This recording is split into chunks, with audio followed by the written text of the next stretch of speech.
السلام علیکم ناظرین، مجھے آپ سے یہ کہنا ہے کہ اپنی ایک ویڈیو میں نے یہ ذکر کیا تھا اور اسے خوشائن قرار کیا تھا جو ذخیرہ اندوزی کے حوالے سے قانون نکلا، اور میں نے اپنے اس ویڈیو کے آخر میں اپنے اس خدشے کا اظہار بھی کیا تھا کہ یہ سابقہ حکومتوں کی طرح یہ ڈیڈ لا اور خدا نخواستہ نہ رہے۔ میری باقی باتیں تو درست ثابت ہوئیں کہ وہ پروسیس ہوا اور وہ پنجاب حکومت نے وہ اس کی وفاق کے بعد وہ جاری بھی کر دیا، لیکن افسوس کے ساتھ یہ کہنا پڑتا ہے کہ اس پہ عمل درآمد جو ہے وہ نہیں ہو سکا۔ اور میں یہ سوچ رہا تھا کہ ہمارے سپریم کورٹ کے ایک سینئر ایڈوکیٹ جناب اظہر صدیق صاحب، جو جوڈیشل ایکٹیویزم کے چیئرمین ہیں اور وہ انسانی حقوق اور دیگر حوالوں سے اکثر رٹ میں آپ نے میڈیا میں ان کا نام ماشاءاللہ سے ضرور سنا ہوگا، میرا ارادہ تھا کہ انہیں ریکویسٹ کروں کہ آپ کائنڈلی اس بارے میں بھی کوئی ریٹ پٹیشن دائر کریں۔ تو مجھے بہت ہی خوشی ہوئی کہ ابھی مجھے پتہ چلا ہے کہ انہوں نے یہ ریٹ کر دی ہے ذخیرہ اندوزی کے خلاف، اور اب ہمیں امید ہے کہ عدالتیں جو ہے نا وہ ہمیں انصاف دلوائیں گی۔ عدالتوں کے حوالے سے ایک اور امر آپ سے ڈسکس کرنا ہے، ایک ضروری بات، وہ یہ کہ ہمارے اس ملک میں الحمدللہ قانون کی بالادستی ہوتی چلی جا رہی ہے اور عدالتیں بخوبی اپنے فرائض سر انجام دے رہی ہیں، لیکن افسوس کے ساتھ یہ کہنا پڑ رہا ہے کہ عدالت سے انصاف بہت مشکل ہوتا چلا جا رہا ہے۔ کن حالات میں کہ اگر سائلین یا سائل ایک کمزور طبقے سے تعلق رکھتا ہو اور اس کا جو مد مقابل ہے وہ ایک مضبوط شخص ہو۔ جناب وزیر اعظم عمران خان اکثر یہ حوالہ دیتے ہیں نبی کریم صلی اللہ علیہ وآلہ وسلم کے اس قول کا کہ انہوں نے فرمایا کہ طاقتور پچھلی قومیں اسی لیے برباد ہو گئیں کہ وہ طاقتور کی بات سنی جاتی تھی اور کمزور کی سنی نہیں جاتی تھی۔ آج میں وزیر اعظم کی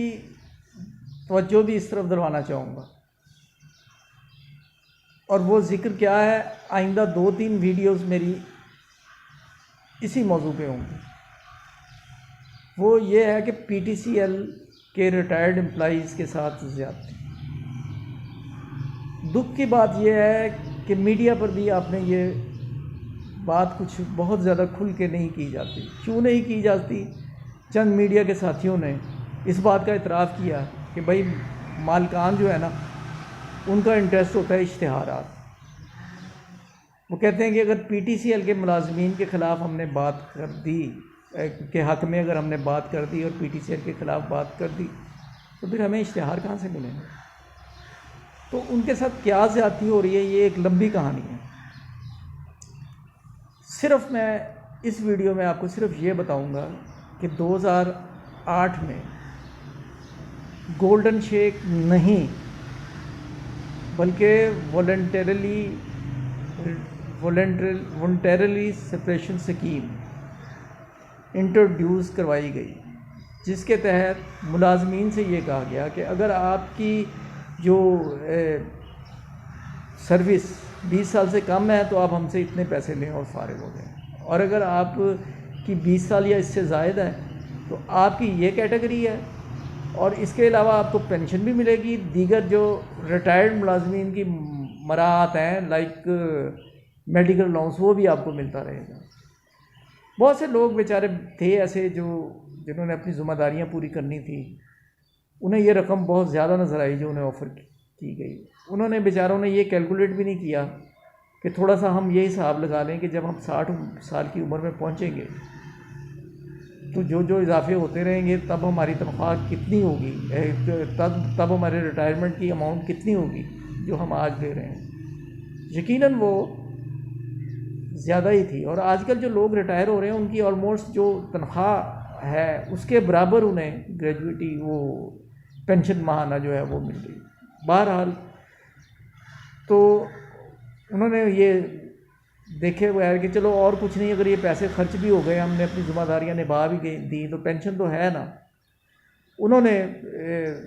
آپٹ کر لیا وی ایس ایس۔ اور اس کے بعد 2008 سے 2010 تک تو یہ رقم ملتی رہی پینشن کی حکومتی نوٹیفیکیشن کے مطابق۔ 2010 کو انہوں نے وہ سلسلہ ختم کر کے 4% یا 5% وہ پینشن کر دی۔ اب بہت سارے لوگ جو ہیں وہ یہ کہتے ہیں کہ جی وہ پی ٹی سی ایل والوں کو پینشن نہیں مل رہی، اور بھائی یہ بات نہیں ہے، پینشن تو انہیں مل رہی ہے لیکن انہیں پینشن پوری نہیں مل رہی، اور 2010 سے ان کا حق غصب کر کے وہ پی ٹی سی ایل والے بیٹھے ہیں۔ اور اس میں کیا کچھ ہوا، کیا کچھ ہونے والا ہے، کیا کچھ ہونا چاہیے، کس کس نے ان کی مدد کی، اور کون سے وہ لوگ ہیں پردہ نشین جو بھاری فیس لے کر، جو انسانی حقوق کے بہت بڑے ٹھیکیدار بنتے ہیں، انہوں نے کہاں کہاں ان بیواؤں